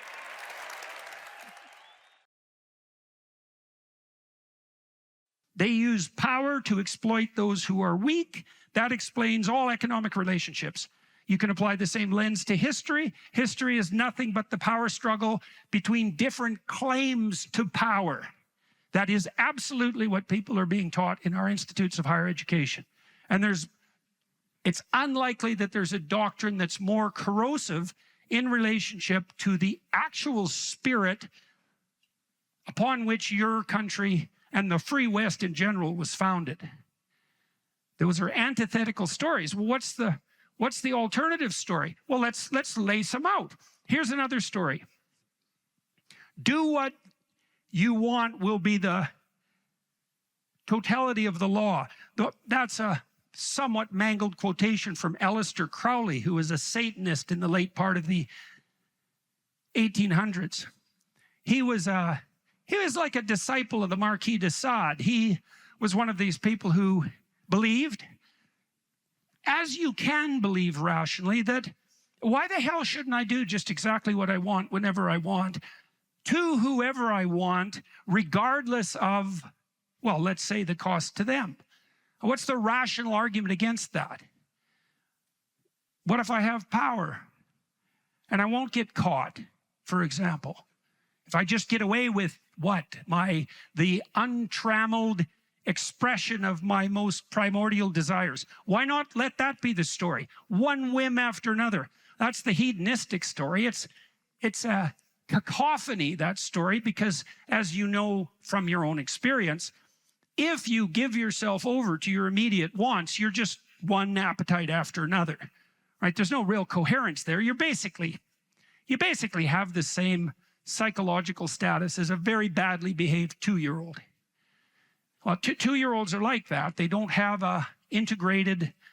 their fundamental pattern of being and personality isn't integrated yet. And so they're more or less at the mercy of their whims. And a hedonist is a worshiper of his own whims, right? And he's a pagan in that sense, because it's just one damn desire after another. And he might say to himself, well, those are my desires. He might identify with those desires. And that's really, what would you say, the cardinal form of identification in the modern world.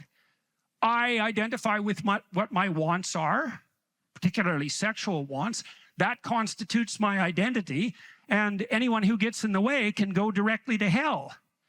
And that's a very pathological mode of being. And there's a variety of reasons for it, not least that it's exactly reflective of the same kind of immaturity that makes 2-year-olds entirely self-centered and driven by instinct.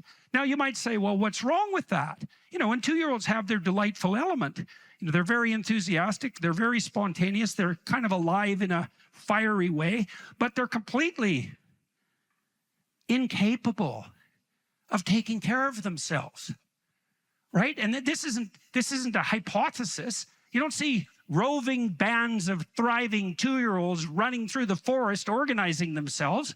Well, why not? Well, it's because that short-term, self-centered, whim-dominated possession doesn't allow you to exist in the world.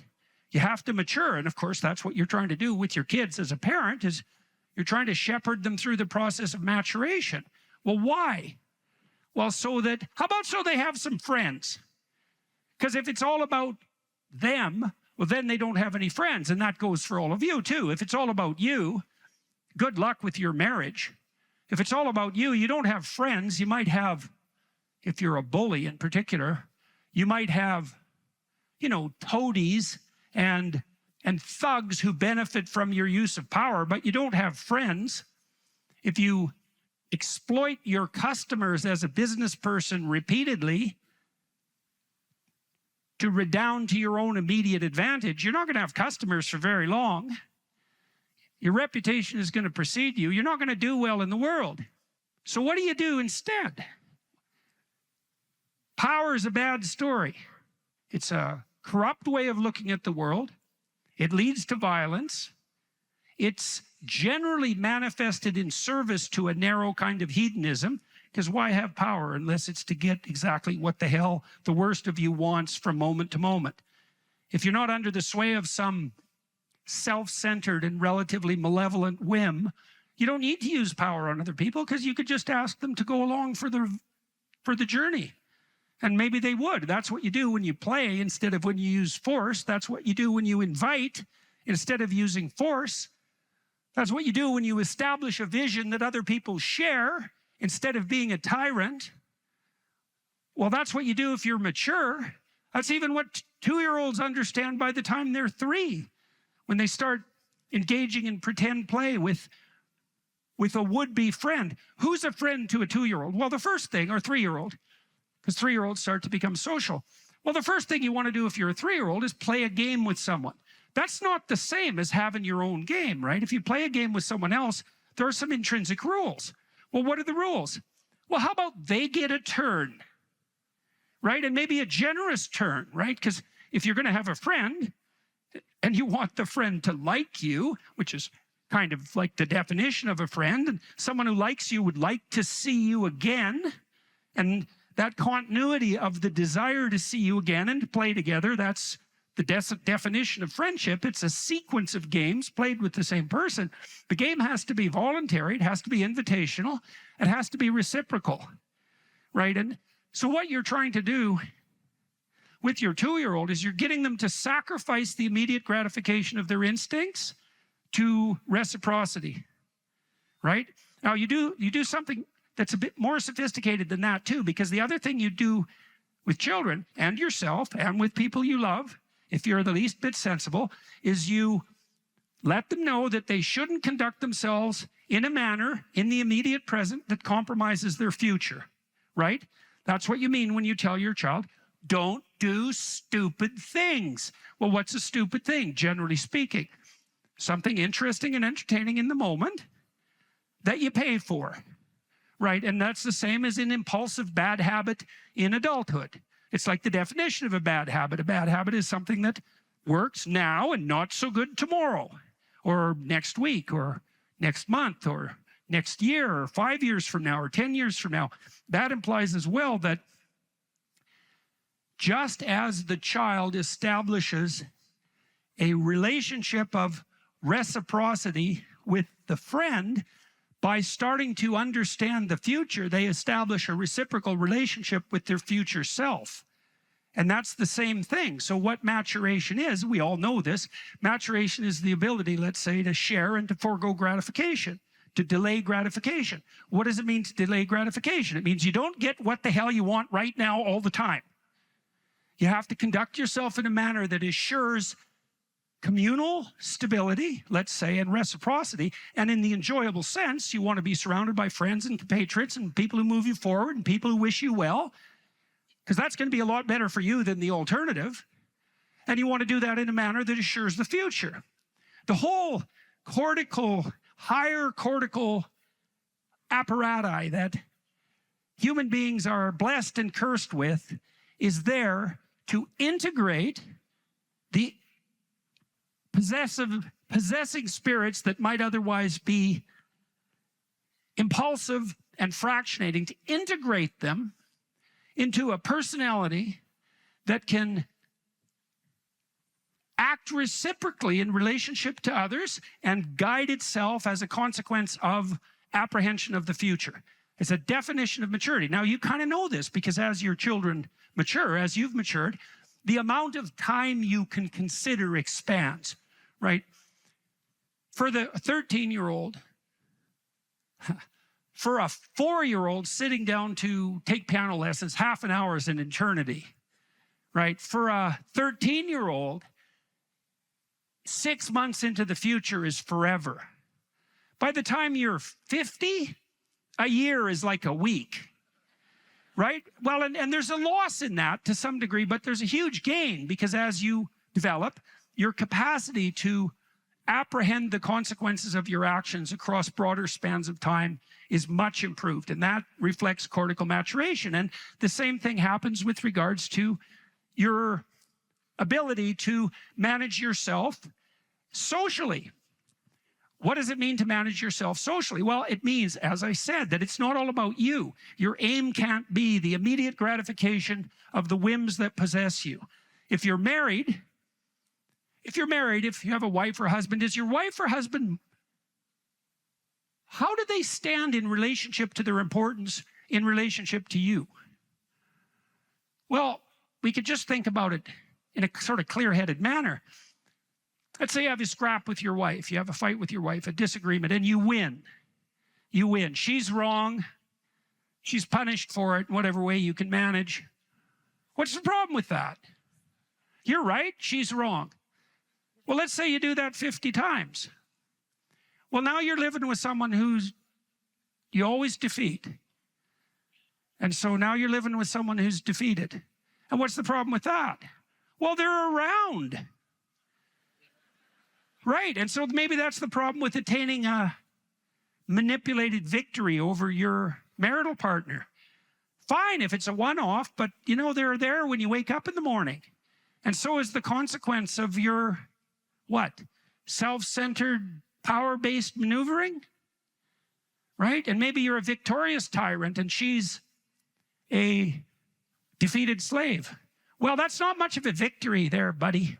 Right? And the same applies to any reciprocal social relationship.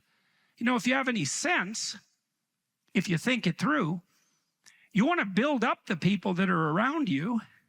Well, why? Well, because they're around you. And so if you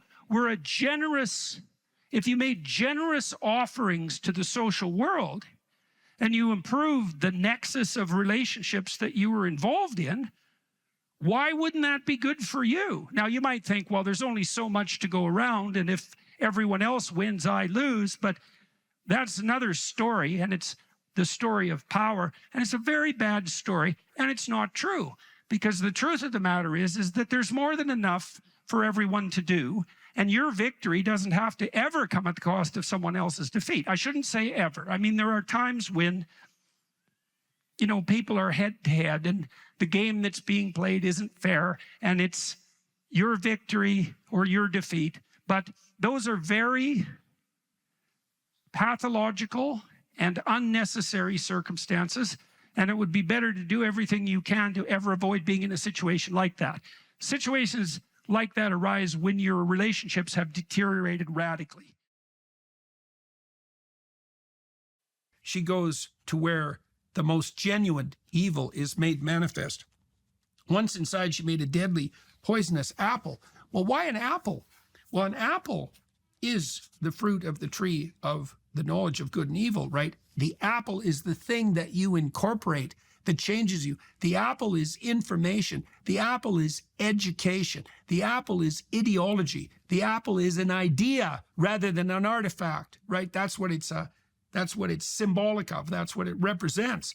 And so the first kinds of poison or death that the pathological evil queen attempts to administer to Snow White are pretty straightforward and basic, right? They're appeals to her own vanity in the form of pathologization of her attractiveness.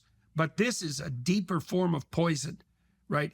It's a poison that strikes right to the soul. Remember, it's the consuming of the apple that is the original sin that knocks Adam and Eve out of paradise. The poisoned apple is, what is it? It's pathological knowledge, right? I think it's exactly the same as the symbolic representation of the kind of evil doctrine that young women are fed by jealous, miserable, single, bitter, envious, resentful old women to knock them out of the mating game, partly to reduce competition and partly just out of self-destructive spite.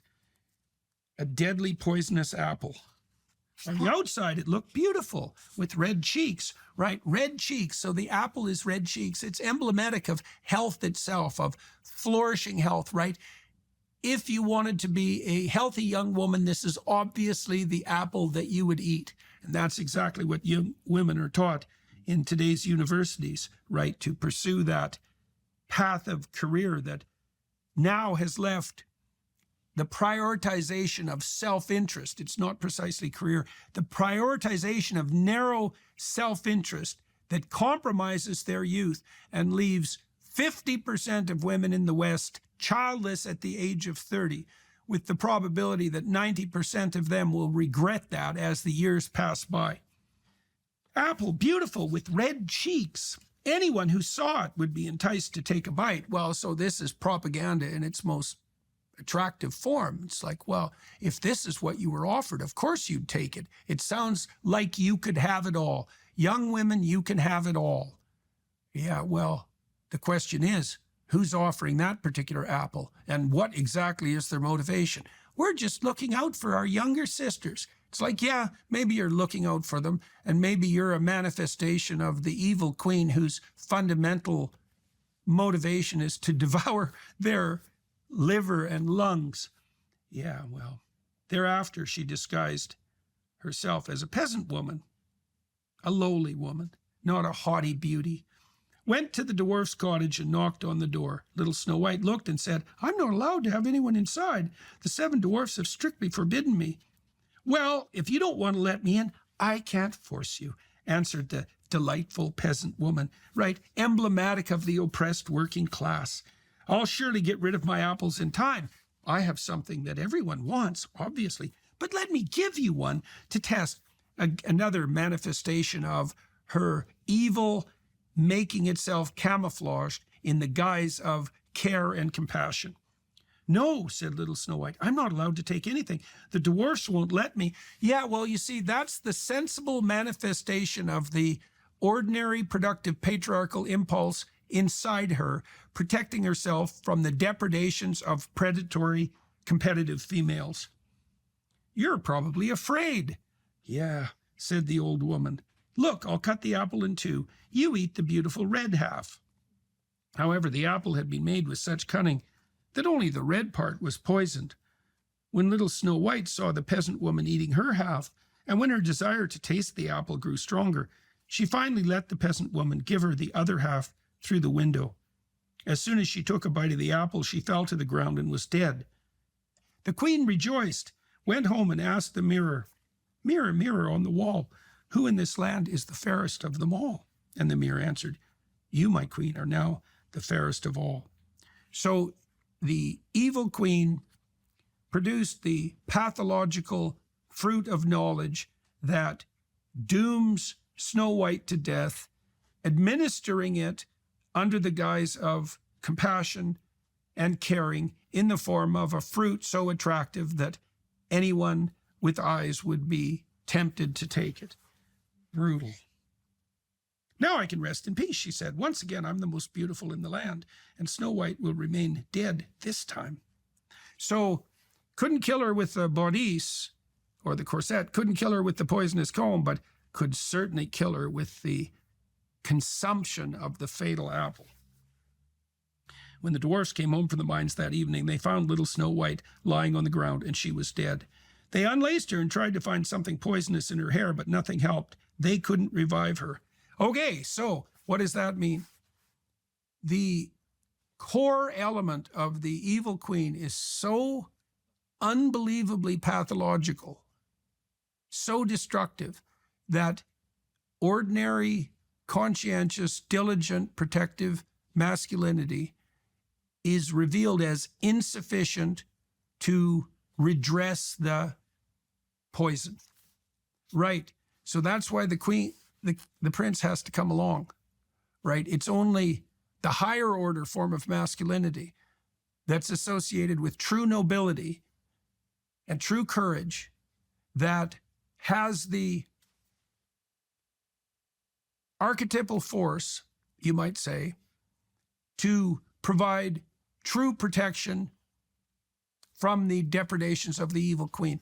Well, Snow White is the helpmeet of the dwarfs, right? But there's no individualized relationship there. She hasn't moved beyond cooperation with the social patriarchy as such to the establishment of a personalized relationship with an individual and identifiable man, right? So she's still in the land of generic masculinity. And that's a hell of a lot better than the land of pathological evil queen destructive femininity, but it's not a relationship that's of sufficient depth and intensity to provide protection against the most fatal of feminine poisons. They couldn't revive her, so they laid her on a bier, and all 7 of them sat down beside it and wept for 3 whole days. Then they intended to bury her, but she still looked more alive than dead, and she still had such pretty red cheeks. So instead they made a glass coffin and placed her inside so that she could easily be seen.